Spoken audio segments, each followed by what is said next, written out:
Patuloy na dumadami ang bilang ng mga senador na binabawi ang kanilang suporta sa Senate Bill 1979 o ang Prevention of Adolescent Pregnancy Act of 2023 na isinusulong ni Risa Hontiveros sa Senado. Sa isang liham kay Senate President Francis Chis Escudero ay hiniling nila Senador J.B. Ejercito, Nancy Binay, Cynthia Villar at Bongo na bawiin ang kanilang pirma sa committee report ng nasabing panukala na ang ibig sabihin ay binabawi na nila ang kanilang suporta dito. Sina Senador Jinggoy Estrada at Bong Revilla ay lumiham din kay Escudero para bawiin ang kanilang pirma sa nasabing panukalang batas. Sinabi ni Estrada na binabawi na niya ang suporta sa iminungkahing batas matapos suriin ang sentimiento at matinding mga alalahanin ng iba't ibang pribadong organisasyon na mariing tumututol dito. Si Senador Bong Revilla naman ay binawi rin ang kanyang suporta sa pamamagitan ng isang liham kay Escudero dahil anya posibleng alanganin ang kalalabasan kung may isa sa batas ang naturang panukala. Ayon pa kay Revilla, ang ilang aspeto ng iminungkahing batas ni Hontiveros ay nangangailangan pa ng masusing pagsusuri upang higit na umangkop sa kanyang mga advokasya.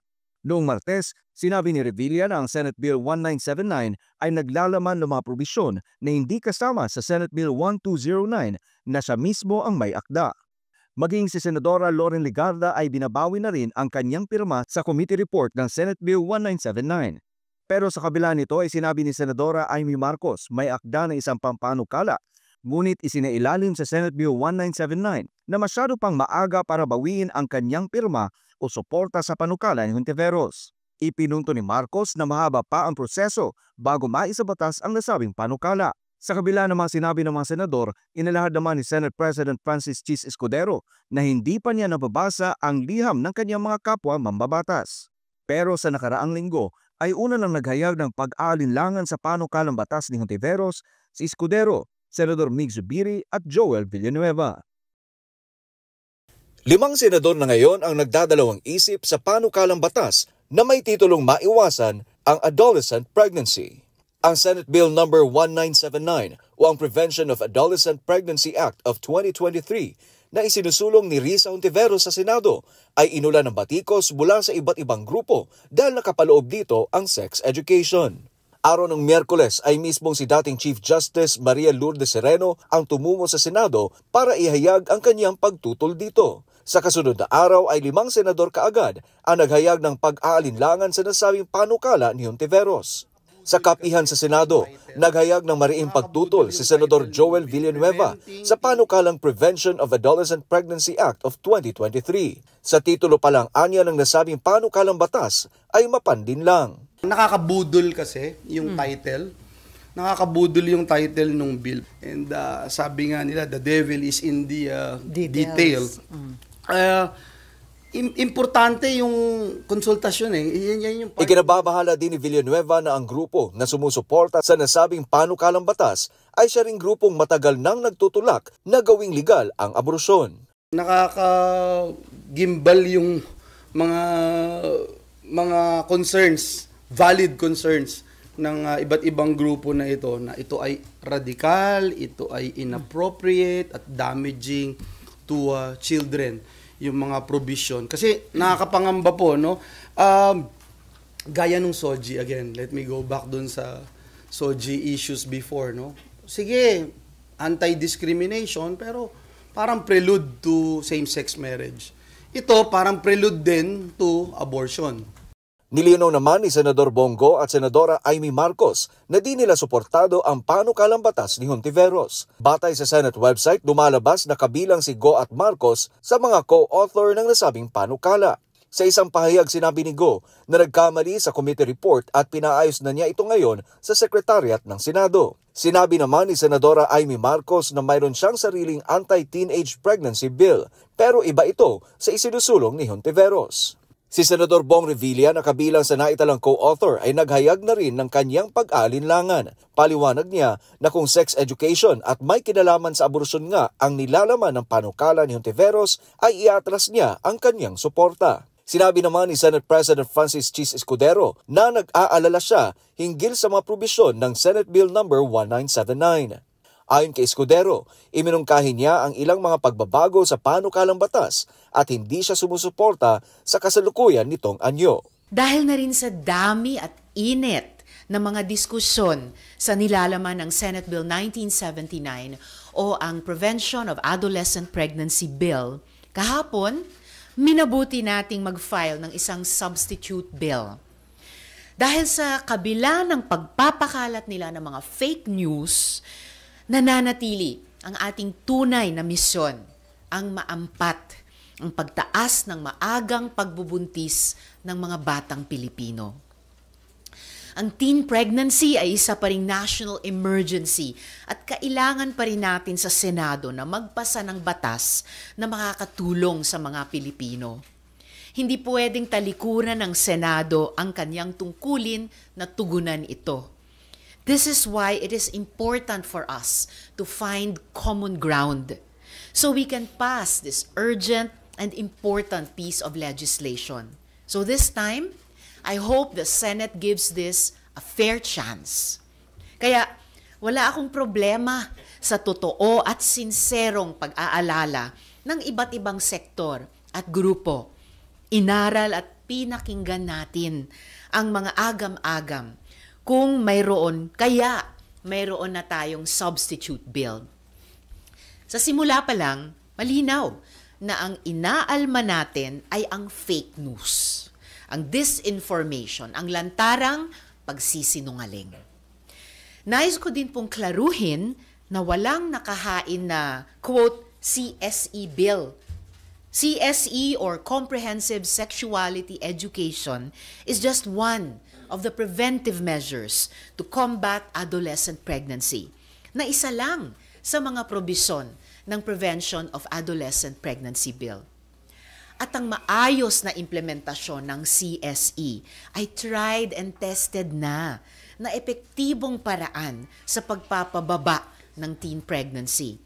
And along with many advocates, civil society organizations, teachers, and fellow parents, I uphold that what we are pushing for is an age and development appropriate and culturally responsive, culturally sensitive response to this national and social emergency. Sa substitute bill, tinanggal na po ang CSE ay guided by international standards na nakasaad sa orihinal na bersyon para hindi na mabaluktot ng iba ang ibig sabihin nito. Gusto natin na maging mas malinaw ng anumang ituturo sa ating kabataan ay sang-ayon sa kultura at konteksto nating mga Pilipino. Nilinaw na rin natin na ang CSE ay para lamang sa mga adolescents o mga batang edad 10 years old pataas. This substitute bill now also includes a clear provision guaranteeing academic freedom and religious freedom. This also includes provisions from the Senate President himself. I hope this allays valid and genuine fears. I hope this helps bring us senators together to finally pass a Prevention of Adolescent Pregnancy Bill that our country so desperately needs. Maraming salamat po. So ma'am, na-file na po ba ito o ifa-file niyo Yes, pa? na-file na po kahapon.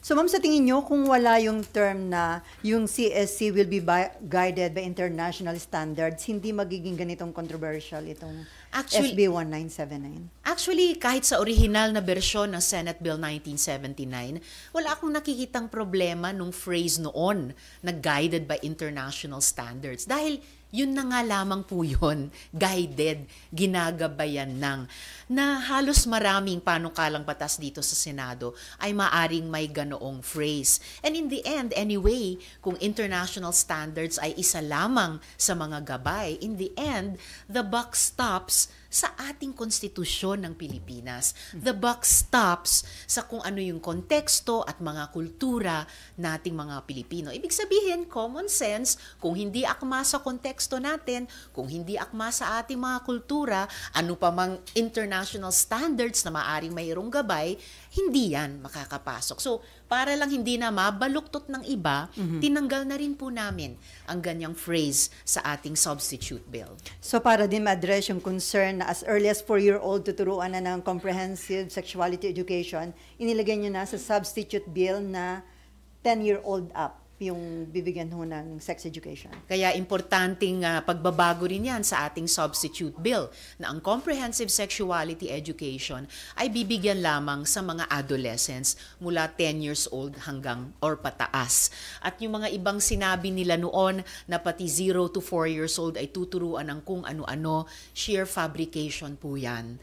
Fake news at disinformation po yan po ay pagsisinungaling. So sa tingin niyo, ma'am, magiging acceptable na sa inyong mga kasamahan at sa ilang mga grupo like yung grupo ni na dating CJ Sereno itong substitute bill na isinabmit niyo?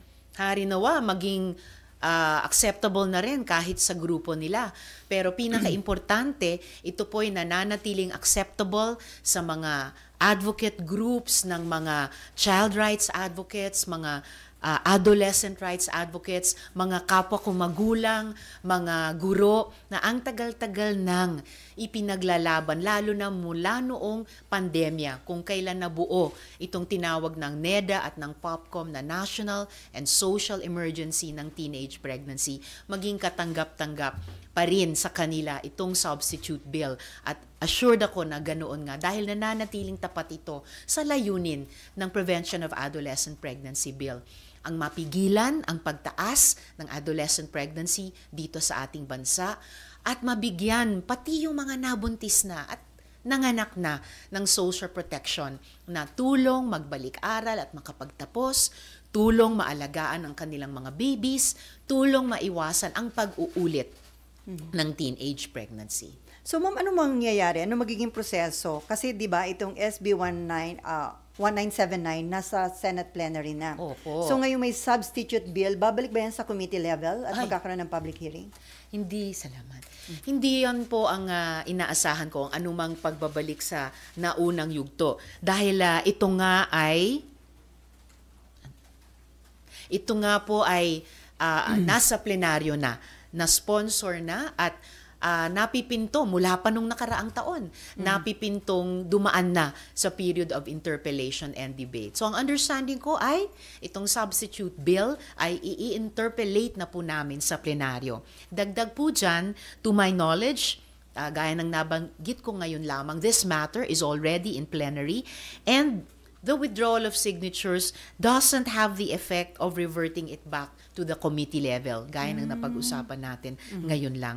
Any objections by other senators should be expressed in plenary through questions and other proposed amendments.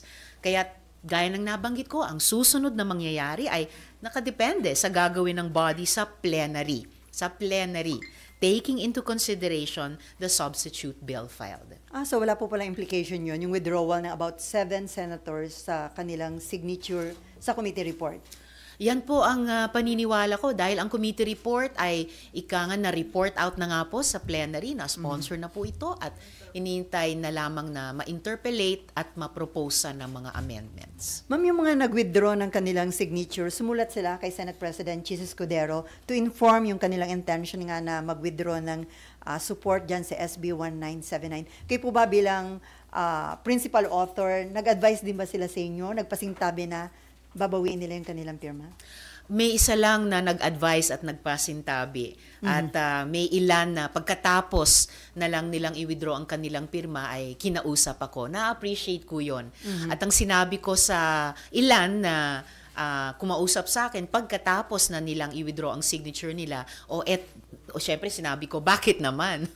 Pero sinabi ko rin, mas importante na eto na ang substitute bill, pag-aralan ninyo dahil tinutugunan nitong substitute bill yung ilan sa pinaka-importanting objections sa bill, kahit yung mga objections na iyon ay nakabatay nga sa fake news, disinformation, kasinungalingan, minabuti po naming tugunan sa substitute bill na nananatiling tapat dun sa layunin nga na mapigilan ang adolescent pregnancy at mabigyan ng social protection yung mga nabuntis at nanganak na. So, sabi ko sa kanila, pag-aralan nyo itong substitute bill dahil tingin ko ito ay higit na makapagkakaisa sa ating mga senador, alang-alang sa ating mga adolescents.